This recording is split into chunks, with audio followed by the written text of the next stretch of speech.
Welcome to the Wake.Show. As everybody knows, a show needs an intro.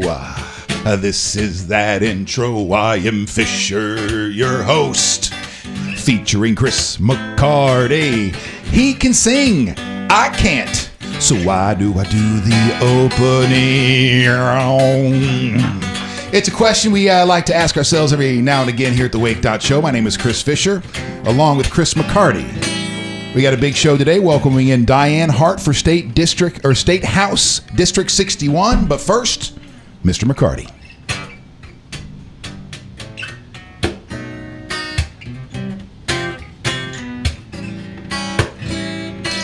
Sitting in the morning sun, I'll be sitting till the evening comes, watching the ships roll in, and I watch them roll away, yeah. Now I'm just gonna sit on the dock of the bay, watching the time roll away.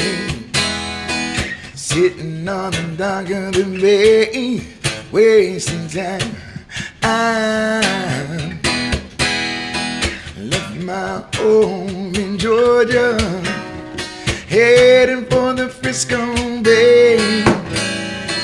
I've got nothing to live for, well, not nothing gonna come my way. Now I'm just gonna sit on the dock of the bay, watching the time roll away. Sitting on the dock of the bay, wasting time. I look like nothing gonna change. Everything remains the same. I can be one 10 people tell me to, so I guess I'll remain the same. Sitting there, resting my bones. This loneliness won't leave me alone. 2,000 miles I roam just to make this down my home. Now just gonna sit on the dock of the bay, watching the time roll away. Sitting on the dock of the bay, wasting time.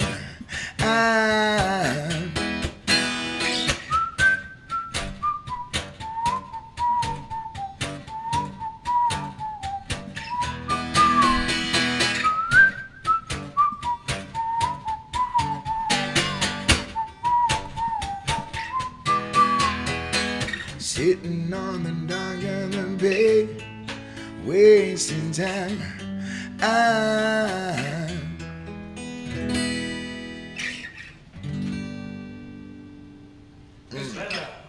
Mr. Chris McCarty, ladies and gentlemen, can you get that door, please, before we lose all our air? Thank you very much. And he'll get our guests set up. Welcome to the Wake.Show, ladies and gentlemen. I'm Chris Fisher, along with Chris McCarty.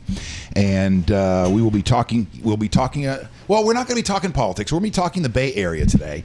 Last week, we had a gentleman in here who is running for a local house thing. You're like, Fish, seriously? We're going to be talking about local politics?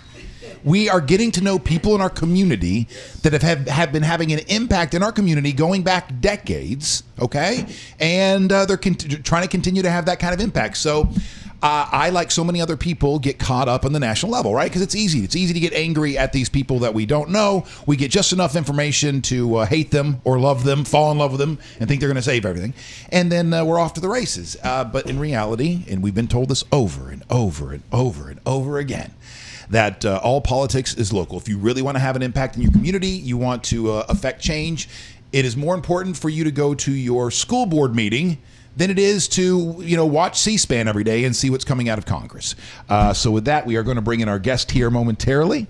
As soon as Chris gives, do I get the thumbs up, Chris? All right, things look good over there. How are you doing, Mr. McCarty? Oh, I'm going to have to man. How are you? Doing good, man. I'm going to have to adjust your camera a little bit here. No adjustments needed. All right. You feeling good about that shot? Yeah, cool. Hold on, let me just do this. Let me just do this. It's going to bother me all. There you go. Let's see what he did. All right. All right, so before we introduce our guest, Chris, let's see here. Let's get everything running properly. How was your weekend, my friend? I don't remember, man. Once Monday begins, once Monday comes into play, there's the week. You know, if you had asked me yesterday, I do remember. I do remember because getting out of bed this morning, the week I was reminded of the weekend once again. It was a weekend of housework and painting. We finally have painted all the we painted the master bedroom, nice, and got all the furniture back in order. It was a long, arduous task, and I was going through that. I was going through transition. Not my sexuality wasn't transitioning. Oh, okay. Clarify that. The way that my body processes energy was going through transition. And Chris, you know, we've talked about the keto flu. Yeah. So I'm 15 days in now. Okay. And I am 12. I'm down 11 pounds. 11 pounds. That's phenomenal, bro. You look. I can tell the difference, man. Good for you. It feels good. Good. And but Friday, Saturday, and Sunday sucked. With Sunday being the worst of it. Ooh. And just like they call it the keto flu. That's exactly what you feel. You feel like you had the flu. Like you don't have enough energy to open up a jar of peanut butter, which I was not allowed to have, so I didn't. I just see you scratching right now. It was funny. You're like, it's just no peanut butter for 15 days. I'll tell you, man, there's been some apples sitting on the counter. You just be staring at them, huh? Apples have never. Oh, yeah. Apples you don't know what you're going to be. I see but you. Lauren's aboard now. She's doing it too. Wow. She's good. on See, board. It helps that way, man. You're significant other helping. Yeah. All right. Well, Mr. McCarty, why don't you tell us? Let's bring in Diane Hart for State House District 61, so we can bring her into the conversation here. And tell me how you ran into her, Chris. I think fate, like attracts like. I have a good friend named Taino, and he is all about helping people, and humanitarian. He told me that he has a woman that he admires, looks up to, and knows that she's trying to do her best to help the people, feeding the homeless and the hungry, and so obviously we know that's right down my alley, and so it just made sense that we need to. And I'm hungry, so it's right down my alley too. You're stupid, man. Stupid. I'm sorry. that keto flu is getting them. Yeah, so that's and so I felt it's best to bring the light, and we're all trying to help each other out. So let's bring her on board and. Chris, we should have painted that seat red and called that the hot seat now that we've got politicians rolling through here. I like it. So we've not a bad idea, right? We've got Miss Hart in the hot seat now. Well, welcome to the show. How are you? Thank you. I'm very well. Thank you for stopping by. And so you've just been introduced to Chris recently yourself. Yes, I have. Tino introduced me to Chris. He called me and he said, I have a friend and I'd really like you to go on his show and just kind of talk about some of the things that you're doing in the community. And as we were sitting here, he began to tell me some of the things that he thought about what I was doing in the community. He'd never even shared with me. I thought that was rather so your friend that interesting. brought you into the show brought you under false pretense. He goes, I thought you did other things in the community. No. What he didn't say to me was how grateful he was for some of the things that I've been doing in his life. So, we hadn't talked about that. So I really, I thought that was really sweet of him. As we were sitting here waiting for you to come, he was just telling me some things that had impacted his life. And it's always good to know when you've helped somebody else. Yeah, because it helps you. It motivates you to continue to do more. And that's the thing I tell people all the time. Like, there's no greater feeling than actually knowing you made a difference in someone's life. There's no better feeling. So, thank you. Yeah, all right, so I think Chris has probably already filled you in that this is a new show. We're on episode 138, I believe, today. Oh, and before we move on, good morning to Jeff and Deidre and Lauren and Tony and Maureen and Steve. Everybody, thank you so much for watching today. But we have to let you know, Diane, that Chris and I are fairly ignorant when it comes to local politics. And so we're more interested in the people. We're interested in policy as well, but we're more interested in learning about the people that are running, because the policy sometimes seems to get, caught up in legalese, and I don't even know what you're talking about at that point. So we like to find out the person, feel the energy, and then do we believe in them? Do we feel them? Like that's kind of how it sways my vote. Right. So that's important. So basically, what I'm saying is. I'm no Al Rochelle from Bay News Night. I'm not going to. Oh no, I do have some questions that I know you can answer because Chris pulled them from your website. or pulled them from somewhere. So I know we will be talking about vocational training, developing strong and safe neighborhoods, caring for disadvantaged children and elderly, and so on. So we do have some, newsy type things, but we're just going to kind of get to know you as a person. And I'd like to start right here. How long have you been in politics? Is this your first jaunt? Are you somebody who's been fed up and was like, I can make a difference too? Give us a little history on how you got to where you are today. There's probably a combination of all of those. I'm a 36-year business owner. I owned a beauty salon and barbershop for more than 36 years. So I had an opportunity to meet families where they were. When you own a salon, people come in and they tell you all of the life ills and stories. And then they begin to ask you, well, what can you do to help me? So I started about 37 years ago advocating for other individuals that would come through my business. And I was fortunate enough to know a lot of our local politicians, our mayors, our people sitting on our school board, our county commissioners. And that's really how I got started into the political arena.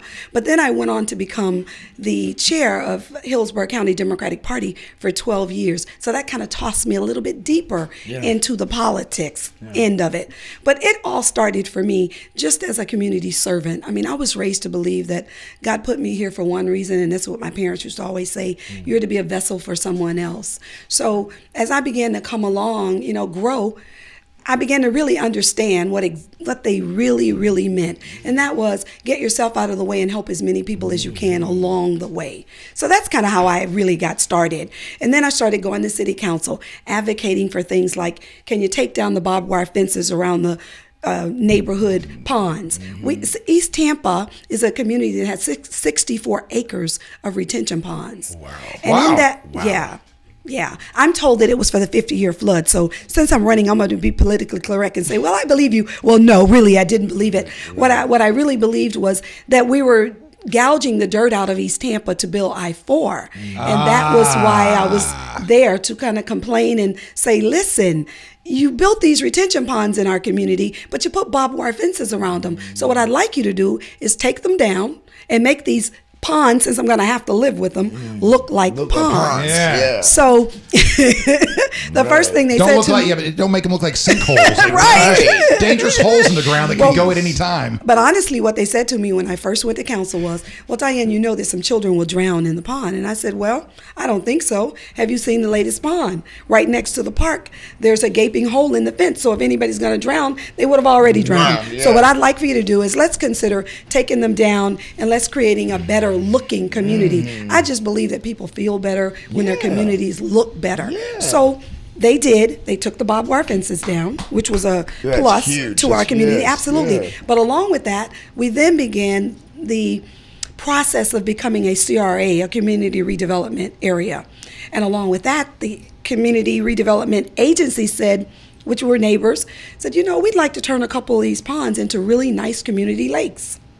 So we started an issue to do that. And right across from Young Junior High School, there's the Robert Cole Community Lake, and then over on 34th, there's a Herbert Carrington Community Lake. So those were the two that we actually turned into really nice community lakes. What I'm talking about. Right. So that's, that was just some of the getting started. Not only did it look good, it was environmentally sound. We got rid of some of the mess that was hanging around in the ponds and all. And the ponds, the community lakes now are really very, very beautiful. They built walk-arounds so you can go there and exercise. Yeah, oh, absolutely, absolutely. So those are just the small things that you start with. But then came, well, can you help me get a street light on my street? We don't have any sidewalks on my block. And those are the things you're like, that I dang, began. people, I just got you some water holes. Can I take a break? Can I take the summer off first? And then I'll get back to your potholes later on. I love it. She's like, no days off. Or they will call me and say, well, on my street, there's this pothole that's been there for 3 weeks. Is there somebody you can call? And, and I always tell people, it was just that I was blessed and fortunate enough to know some people. And a lot of, you have to remember that a lot of the politicians come directly out of the community. So I had that in with a lot of our local politicians. Being a business owner in the community, they understood that I understood that the power was downtown and we need people to step up and speak, on behalf of the community. So that's how I really got started into the political arena, was just advocating on the local level for our community. then lo. So you got a taste of it there in the beginning. Then I liked it, right? You're like, I guess, this seems like one thing I'd like to, one wrong I'd like to right, and then all of a sudden you're like, there's a lot of wrongs out there I like my hands around. But that's that progress, and that's what we say. I mean, all the time. I mean, like just looking at our show and just watching it build and watching it changing, like that's the life, and now we want a little bit more of it. Like so now you're here and hearing it, and so you're making a difference, and now we feel like we're putting that light out there for other people. So it just makes me want to find who else can we get that we can talk about who's trying to make a difference. So it's great. That's how it works. There are many people that make a difference. I mean, and I always tell everybody, nothing that I've ever done was done by me. Right. It's always with a team of people. It has always been that way. So I never, ever want anybody to believe that I think I am the savior, because I'm not. It's the community who's empowered me and helped me. They show up at council because without them being there, they'd be looking at me as the Lone Ranger. You're always complaining. But the community turns out and shows up, and that makes the difference. And I feel that that's the same thing I'll have to do in Tallahassee. I'll have to have the community here locally. When I make that phone call, I need phone calls made. I need letters to be written. That's the way we really make change. But so that's just how I began this journey towards the political arena. But then one of my best girlfriends, Janae Murphy, who is my campaign manager, came and said, you should run for State House. And I thought, you got to be crazy. Why am I going to do that? I mean, I'm good. I'm advocating for everything. I would go to Tallahassee and advocate for the affordable housing, Sadowski Housing Trust Fund, to try and keep a legislator from sweeping every dime and leaving that money on the ground for housing rehab for our seniors. And she was like, no, I think it's your time. You really should. You're already a politician. So, I mean, now you just need to run and become a real politician. So we kind of laughed about it. And in 2016, I decided that I would do that. I lost the race by 92 votes. And 92 votes. Holy How many times have you fallen asleep at night since then with that number just grinding in your head? I have to be perfectly honest. The night that it happened, I think my campaign manager, she really cried because she was just devastated that we lost this race by 92 votes. Especially that I was from the community. I had all of this support from the community, but people were calling me the next morning. Oh, I have you in November. Oh, I didn't get to go vote. I'm so sorry. Well, what we're educating the community this time is, remember, there is a primary. That primary early voting starts August 13th through the 26th. Election day is the 28th. It's a win or lose in August. All right, let me stop her right there, because this would glass over most people, because you're probably thinking that, we'll see what happens in August and I'll make sure I go support her in November. No, this is it. The primary thing is at the beginning of August, and then the 28th, August 28th is when you're voting for those. And this will be statewide, or is this only people in your district there in Hillsborough County? How does that? No, there will be people statewide, all your county commissioners, everybody. Okay. This is a primary. This will determine some of the folk that will go into the November election. However, in my seat, it is August and we're done. There's only Democrats in this House, 61. All right, I'm ignorant. Oh, it's all because you guys are running unopposed in your district. And we're running without any other parties. It's straight Democrats in this. So the person that wins this race will be the person that will go to Tallahassee, which will be me in House District 61. Yeah, I like it. So let me ask you a question. The loss, how much of a motivating factor was that? I feel like, you look at people like LeBron James, right, or Michael Jordan, they lose, and you just kind of keep grinding it, getting better to get over that hump. Is that what you felt like it was, like the hump that you had to get over? Is that how you internalized it to keep going forward? In all honesty, I wasn't sure if I was going to do it again or not. Okay. It took a lot out of you, obviously. Oh, absolutely. I mean, you spend months on the ground meeting people, thousands. We knocked on thousands of doors during this process just to get there. I mean, this time I've qualified by petition, which required me to knock on probably 2,000 doors to get 1,000 and something signatures, 1,013 signatures signed to get on the ballot without paying for it.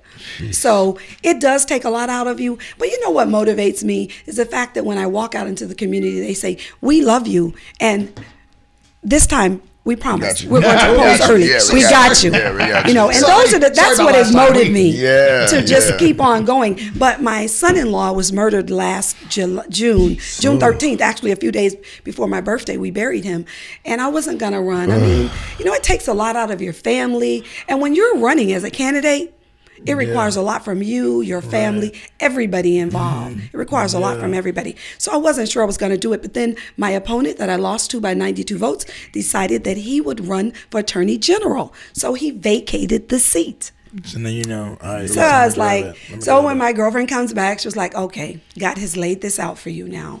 Let's get in this race. And I was like, well, let me talk to my children and see how everybody's feeling. Because it's a lot. It requires the entire family to be on is it. running. It's not just you. Yeah. Because I'm never home. I can't cook for you. I can't clean up. I can't do laundry. I'm taking my time changing clothes to go to the next event. You know, so it's a lot on a family when you're running for office. So, last week we had Ray Sharamonte in here. I don't know if you guys have crossed paths. He is running for County Commission, District 7. Yes. Mm-hmm. And his daughter is his campaign manager. Well, my daughter is not my campaign manager. My daughter says, Mother, I will never get into politics.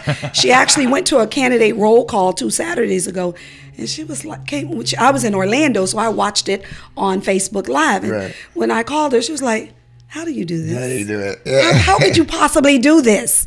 There's no way I'll do this. But they stayed, and I watched it. It was 2.5 hours, and I couldn't speak to them because I was in Orlando. So I had one of my sisters get up and kind of introduce me, but I'll be at the next one. So, but yeah, my baby was like, "There's no way I would ever run for public office." But I think she might. On the Wake.Show today in studio, Diane Hart for State House District 61. And so now that you're moving from the local level up to the state level, how does this work? You know, because once you get elected, Chris and I are going to take credit for it. That's right. Right. And then then you owe us something. That's right. So how does that process work? Well, I'm sorry, gentlemen. I can only give you everything that pertains to the rest of the state of Florida. I want my so that'll be what you get. I want my T-shirt signed. I'll give you your T-shirt before I get into the house. Well, Chris, why do we even have her in here then if we're not getting anything? Right. My T-shirt. Gentlemen, my picture. I'll give you my T-shirt. I'll give it to you before the election is over. So you'll have Diane Hart for House District 61 T-shirt, and you can wear it proudly for me so everybody will see you. But okay, so now that things have gotten weird in America, and it would be back not too long ago. Being a Democrat and Republican, yes, would have some weight at the state level, but not as much as the national level. But now it seems like all of that has seeped down into not only the state level, but the localist of local levels. So will you be running differently today than you were running back in 2016 for that seat? Will you have to play up that, I'm anti-Trump and this and this and this, or what? Or are you going to stay focused? No, I'm staying focused on what directly impacts our district and people around the state of Florida. No, I'm not getting into that. What's important is, what can I do to assist the people in this district?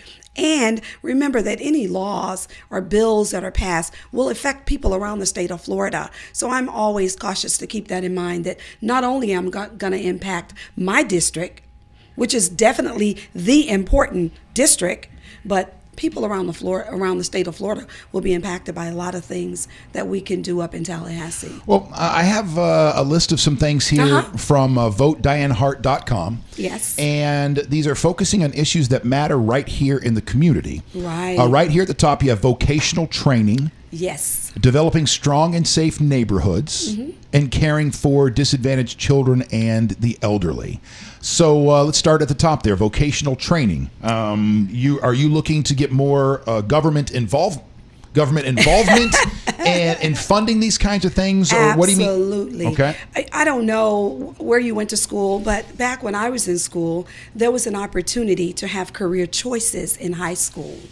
And it's critical to me that we have those choices for children today, because just remember, Every child won't go to college. Some don't want to. Some cannot afford to. Some kids like to use their hands. If we provide career opportunities to children in high school that can go into the junior colleges to complete their vocational training, and in some instances, they come out of high school making $50,000, $60,000 a year as an electrician, carpenter, plumbers. So I think that it's important that we fund that piece of training back into all of our high schools. I don't want it to be cherry picked and it's, well, they tell me, well, Diane, you know it's at Tampa Bay Tech. I understand because my daughter went to Tech.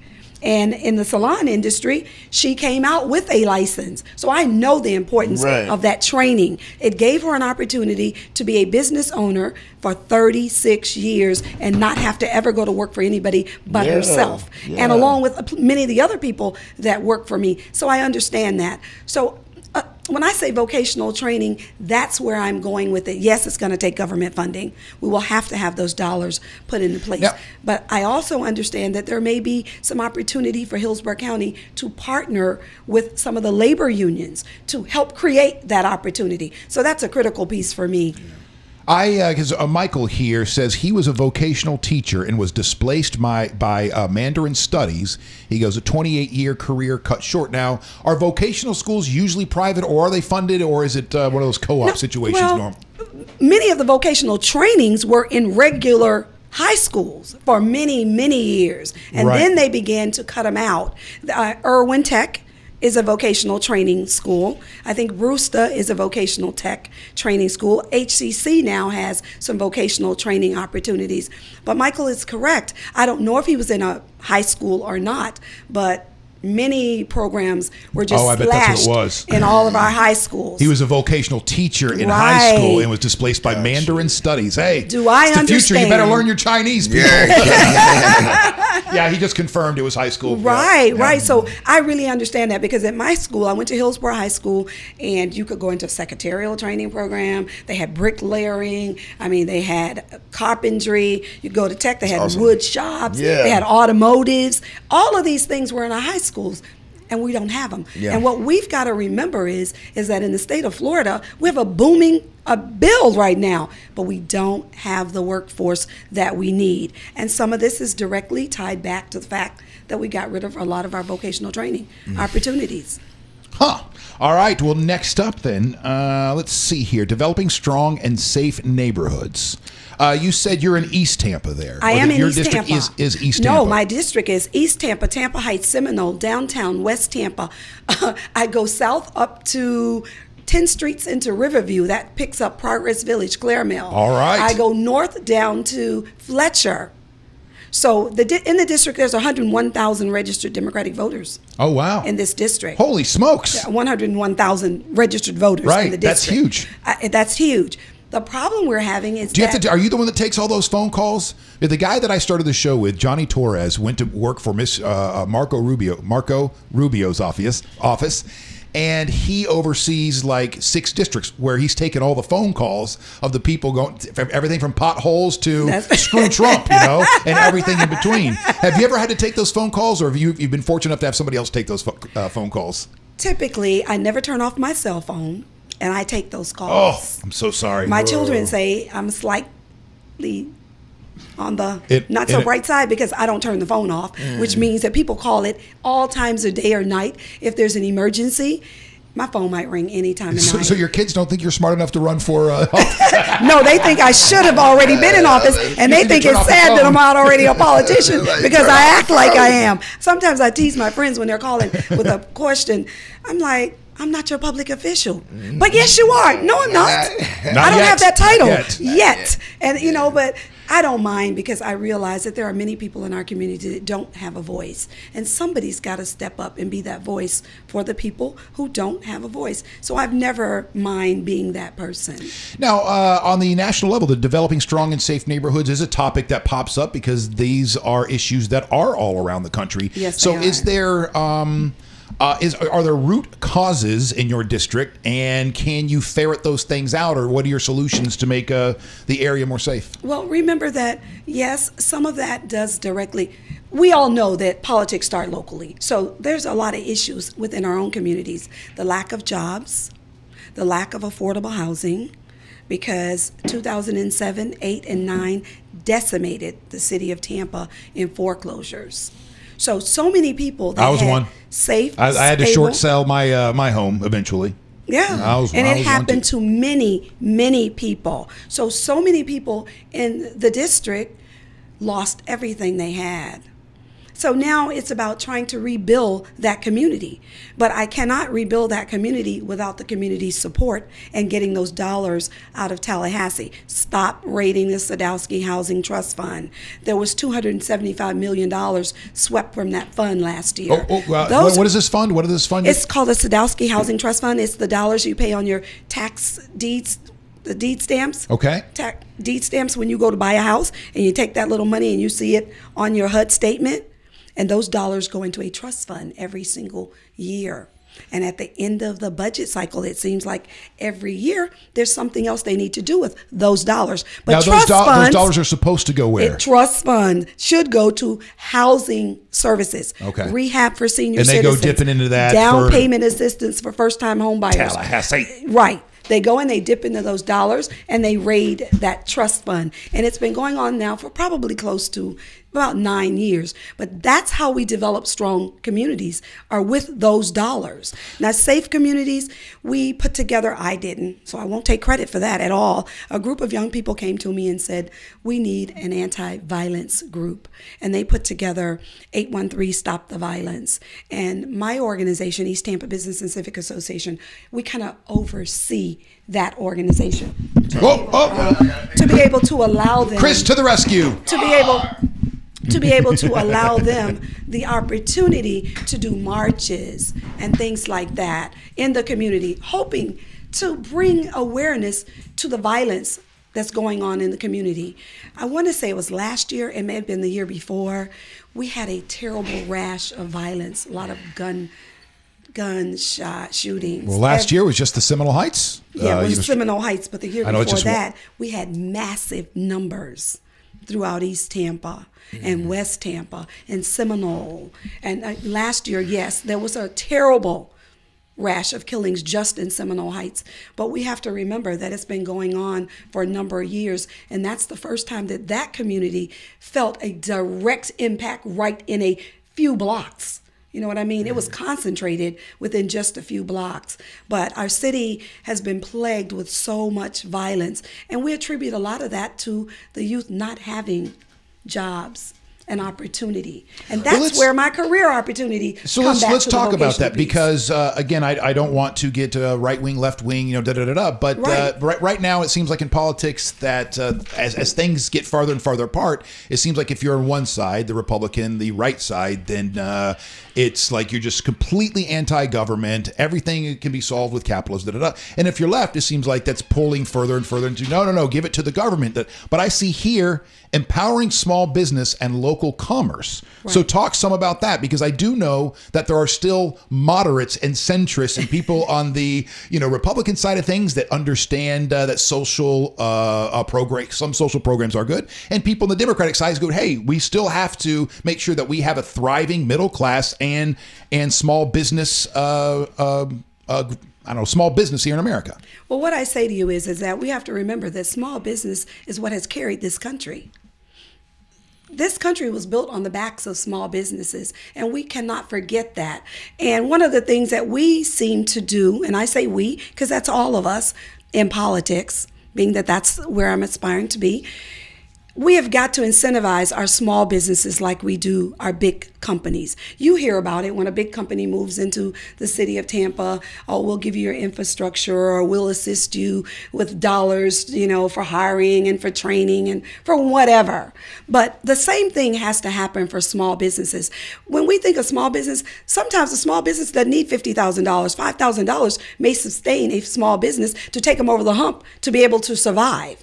So if we were able to, say you bought a building and we gave you no taxes for the first couple of years on your property tax. That is a savings to a small business that could help them. Or you're doing something, you're doing a job training program, and then the county will offset that by giving you so many dollars, to help you incentivize your employees if you hire people locally from the community. That's important. And then when I talk about the local commerce side, we have a thriving port.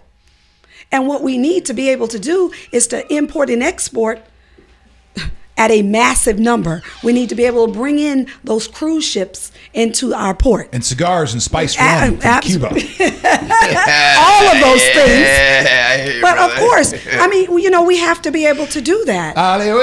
Sorry. Exactly. But, those are some of the things that we have to do. We have to continue to help small businesses. Let's go back 35 years. Then when you first opened up Miss D's World of Beauty. Yes. Now, do you still own and operate that, or do you sell that? I just retired. Congratulations. From the salon business. Of course, I have a few clients that still call me for things like weave. So every once in a while, some of those folk I had for 30, 35 years, I'll go and, help them out. But one of the gentlemen that worked for me for more than 20 years, he is now taking on most of my clients. So let's go back to the beginning there, and some of the hardships, because I, as somebody that's been trying to get a small business up and off, running for a while now, and as and not even really a business, just a sole proprietor, little entrepreneur, my own little thing.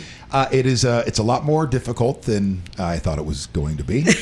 But looking back to the beginning for you, did you get any support? Did you tap into any resources from the county or the state? Or did you do this all on your own back then? Well, I can just tell you this, that I tapped into 3 friends of mine, and we started a small business together. And then I was working for wonderful General Telephone, who's now Verizon, I think, or Spectrum, or somebody. They keep selling my company, so I'm not sure who we are. Anyway, I retired early, and I took my retirement dollars, and I bought my own business. And that's how I got started. It was lean at the very beginning, because those people that you expect to support you may not. The family members who say, I have your back, won't. But what you have to have is, for me, I stepped out on faith. I was like, okay, Father, you've given me this vision, and I don't believe that he ever gives us a vision without, and a dream without an opportunity to achieve that. He just does not do that. If he gives it to you, he'll give you a means to achieve that dream. So that's how I stepped out, strictly on faith. I got home after I'd retired, and my husband said he lost his job. So that was the first hiccup. I was like, OMG. So now what am I gonna do? So I just had to go to my quiet corner and say, okay, God, you gave me this vision. I believe you'll give me a means to achieve it, which is exactly what happened. I went out and I got the building, and I was fortunate, though. Everybody's not this fortunate. So I'll have to say that I was fortunate. The gentleman that owned the business, it had been a salon previously, and the lady had walked off due to drugs and left everything in place. Ooh. So I say that was divine intervention, and I was blessed to be there. So how do visions come to you? Are they vivid when you're dreaming? Is it when you're in a meditative praying state? Is it all of a sudden you're in deep in thought, you're connected, communing with God, and then all of a sudden you see something and go, boom, there's that. Sometimes, in all honesty, it's as simple as I'm driving in my car and a thought pops into my head, and I say, okay, God, I heard you. And it's like you never know. You just don't know where it is. But what you have to do is you have to ask to be given that. And he'll provide it. I mean, for me, that's always the way it's been for me. I don't know about a lot of people.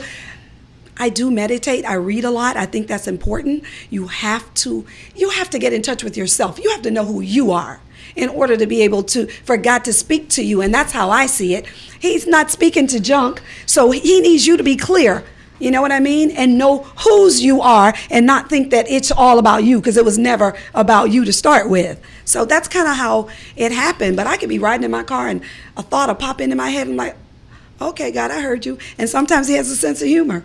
You'll bust out laughing and say, really, God, okay, did you really just do that? Yeah. It's like, okay. Yeah, mine happened in the car for the most part for me. I mean, a lot of times when I'm just on the highway, that's my visualization time. And now it's like, maybe take a walk on the beach early in the morning.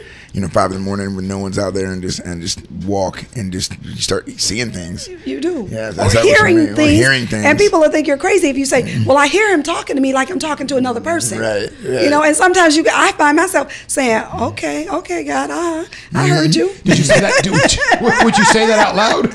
Yeah. Then look around. Right. Oh, God, I wonder who heard me. Yeah, my bad. God's talking to me right now. Don't mind me. Don't mind me. That's so funny. Oops, my mic. I did it that was the sitting other on day. the cord. I did that the other day on this show when the day that Danielle was in here. She and I were, what was it? Something happened, and all of a sudden I go, oh yeah, you're right, thank you. And then I went like this. She goes, is somebody in your ear? And I go, I don't know. It's just one of the voices in my head just reminded me of something I needed to do. I call that divine intervention. Pat Largo says, I love listening to Diane Hart. Karen Price goes, just tuning in. Who is this wonderful woman? Amen. She is Diane Hart for State District House 61. And she has been in the community as a businesswoman for over 30 years. Also active in the community for over. Now, have you held any offices here in Hillsborough County?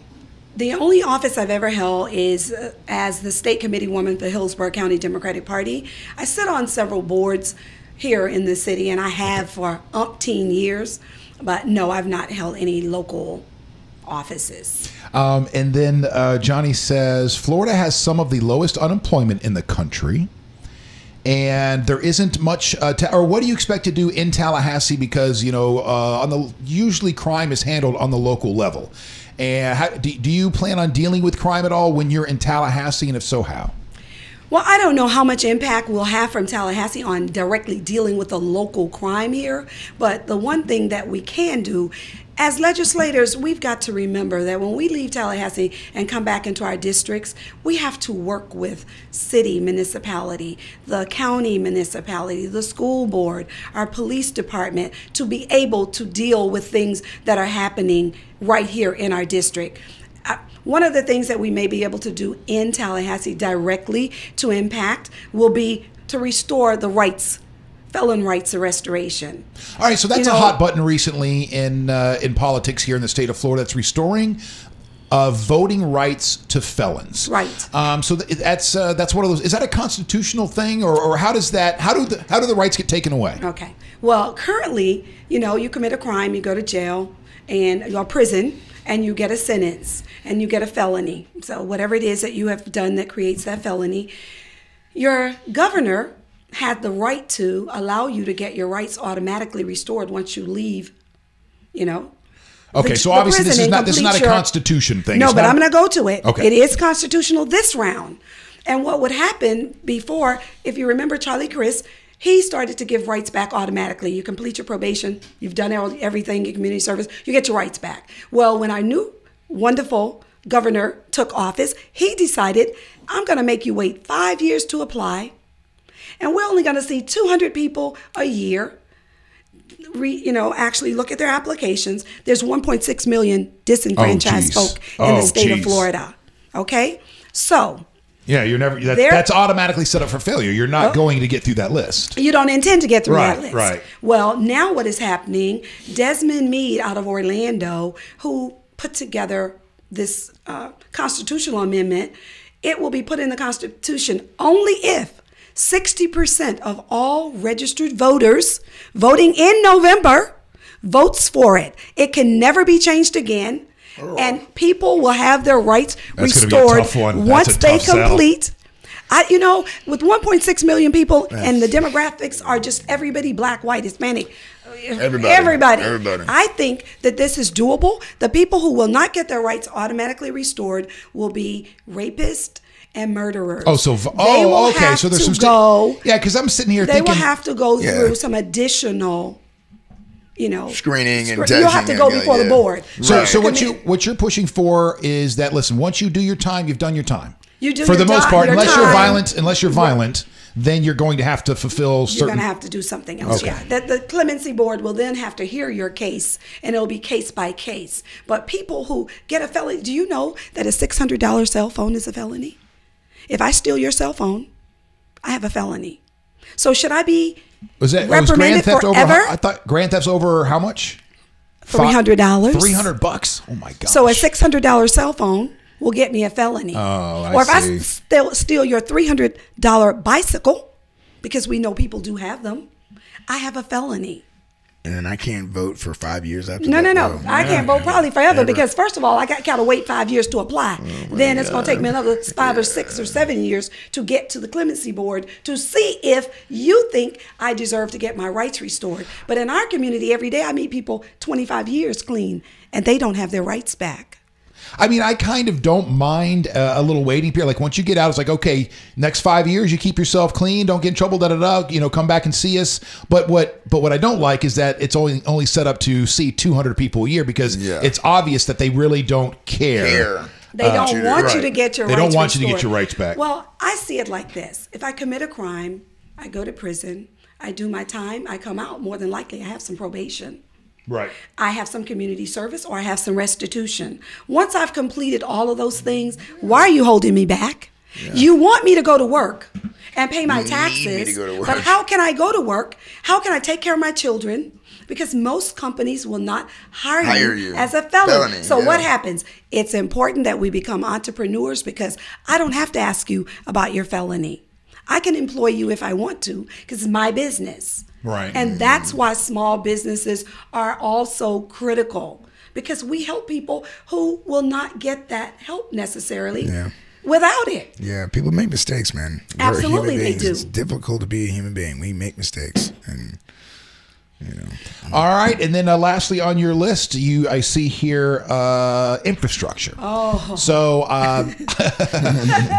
you tell me that you're going to clean all this stuff up, man. I'll do everything, man. Get up there, get all the money you can to send it back here to the Bay Area. So when you're thinking infrastructure, what are the most important things here in the Bay Area to you, in your district, I guess? What's most important in House District 61 are our roads and our lights. Lights first, and I hate to say first or second, but remember that crime takes place in dark places. So we've got to light up our communities. Prime example was Seminole Heights. It was so dark that they could never really get a good description from most cameras that caught him. So lighting up our community is a critical piece. And I'll give it to Tampa Electric Company. They're coming out with a new thing called LED smart lights that will illuminate far greater than what we are experiencing now. And that's going to go throughout the entire city of Tampa. So we're going to have some good lights. Now, infrastructure, if you go down the street, every other street is torn up, right? Well, that's because it's 50 years into our infrastructure and no new pipes. So when I go and fix your pipe and the pressure pushes over here, now my pipe, so we're going to have to spend some dollars. And the city is doing what they can with what they have to make those infrastructure changes. So that's really, really important to our city. So as a state legislator, that's my job, to go to Tallahassee, to get as much money brought back to Hillsborough County as I possibly can, and help with things around the entire state of Florida. So if you end up winning this seat? When I end up winning. Sorry, my bad. When you end up winning the seat, how much interaction will you have with the governor? You know, I don't know how much you get to see the governor. Or we'll have a new governor by the time you get there. Exactly. Well, actually, we'll have a new governor. We will in November. So I won't have that governor to have to deal with anymore. I already see you're not the biggest fan of that governor. So I didn't say that. I'm a fan of everybody. But no, honestly, I think that the governor has really made some terrible, terrible choices in some of the things that he has done with not allowing the high-speed rail, not accepting Medicaid expansion. All of those things are really important to not just our District 61, but to people around the entire state of Florida. I don't know a lot about politics, okay? I do know, and I did not vote for this governor that we have in here, but I do know that I read last year something that was pretty impressive, and that is Florida. I was #1 in the country with our debt to something ratio. Like, we actually have money in the bank here in Florida, and not every state does. But I would imagine along with that, us getting that probably came with some serious cuts somewhere that upset, I would imagine, the other side. Absolutely. If we have all of this money sitting in the bank, can you tell me, wonderful governor, why you and the legislators raid this Housing Trust Fund? Last year, 16, there was a referendum put on the ballot, a constitutional amendment that said we're going to set aside X number of dollars every single year to ensure that we have clean water, safe beaches. Tourism is what we live off of here in Florida. So why would you continue taking our money doing other things with it if you have all of this surplus sitting in the bank? If you're going to keep spending that money on pit bull videos, then I mean, keep going. Just keep dumping money into that campaign. Visit Florida.com or whatever. Exactly. Okay. Well, unfortunately, you're going to have to advertise Visit Florida or whatever it's called. But what's really important is that we have these issues with our water. And once the water is gone, we can't get any more. And that's what I keep saying. It was put in the Constitution for a reason, so that you would buy land that would be able to preserve the beautiful lakes and streams that we have, keep them clean out the ones that are bad. Those things are not happening. So as a legislator, I'm going to be fighting every single day to ensure that whatever our constituents said they were voting for, that's what we're trying to do. And so that's why it's just so important that we put people in Tallahassee that don't just have all of these degrees, but have what I call common sense. Well, Diane Hart for State House District 61. It was an absolute pleasure to have you in. Yes, today. thank you. Thank you. And Pat says that he is putting his house up for sale and will be moving to District 61. Thank you. Hopefully before August 28th. Good. So Chris, anything else before? No, I loved every bit of it. You guys, I can speak a lot, and I just love listening. It was great to take it all in. And is there one last thing that you would like to say to those that are living in District 61, or those, or if you want to inspire anybody in their own district? Maybe they're not even in your own district, but inspire them to get out and do something. Let me inspire the folk in other districts, and then I'll say something the people in my district. It is important that you take part in the political process. You do have a voice, and even if it's not you that's speaking, you still have a voice. When people are at city council or county commission or going to Tallahassee's on issues that you believe in, it's important that you take part in that. So that's what I'll say to inspire other districts. To people in House District 61, I'm Diane Hart. I'm running in this district because I believe I can make a choice. A difference. I know I can. So that's why I got in this race. I got in the race because I just believe I have something to offer. So what I'd like to say is, please support Diane Hart. Go to votedianehart.com. Take a look at my page. See the things that we're doing out in the community and that I've been doing for more than 40 years. I didn't just move into the district. I'm in your district for life, born and raised. Thank you all so much for having me today. I really, really appreciate it. Thank you. Yes. All right, Chris, if you'd like to get the corner, corner set up there, and we'll. You're gonna do some music. Yeah, I'll play some music. Thank you so much for being a part of the Wake.Show. And if you're just tuning in for the first time, this show, I don't want to say doesn't have any direction, but doesn't necessarily have any direction. And Chris and I just trust certain things. We meet interesting people when we're out. And this is just one of those things. And one of the interesting people that Chris met out said, you have to meet this woman, right? You met, she's third party, right? It was somebody Chris knows that went, hey, man, you need to have. We'll introduce the person that introduced me to her next, another show. All right, another show. Yeah, okay. So anyway, it's just, it felt good not talking about any of the issues of the day, though, Chris. I loved it. All right, Mr. Chris McCarty.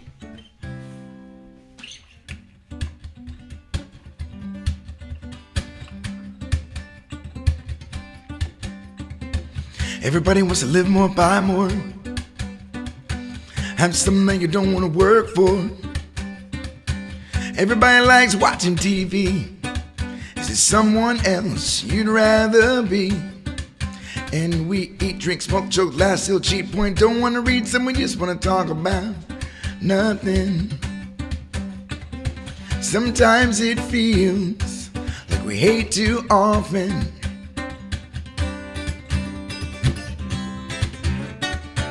But I know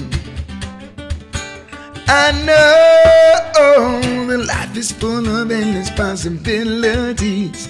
Keep your eyes wide open so you can see half the world isn't what it appears to be. You've got to You've got to believe in something. You've got to believe.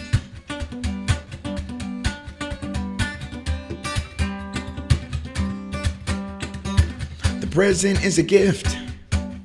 Yesterday is history, his story. You can save and save and save for tomorrow, but tomorrow is just a mystery. And we all do the same, never want to take the blame. It's not such a shame. Why can't we change something? Like take a little less and give a little more, hate a little less, love a little more, and see what happens. But I know that life is full of endless possibilities. Keep your eyes wide open so you can see half the world isn't what it appears to be. You've got to. Your life is only what you want it to be. So come on, start working so the world can see. You have the courage to follow your dreams, because you know that life is full of endless possibilities. Keep your eyes wide open so you can see half the world isn't what it appears to be. You've got to. Life is full of endless possibilities. Keep your eyes wide open so you can see half the world is half asleep. It's up to you and me, but you've got to. You've got to believe in something. You got to believe.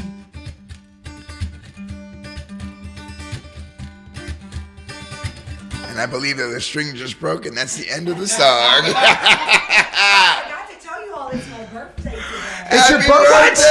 It's your birthday today too. It's awesome. Happy birthday. There we go. That's hilarious. Well, happy birthday.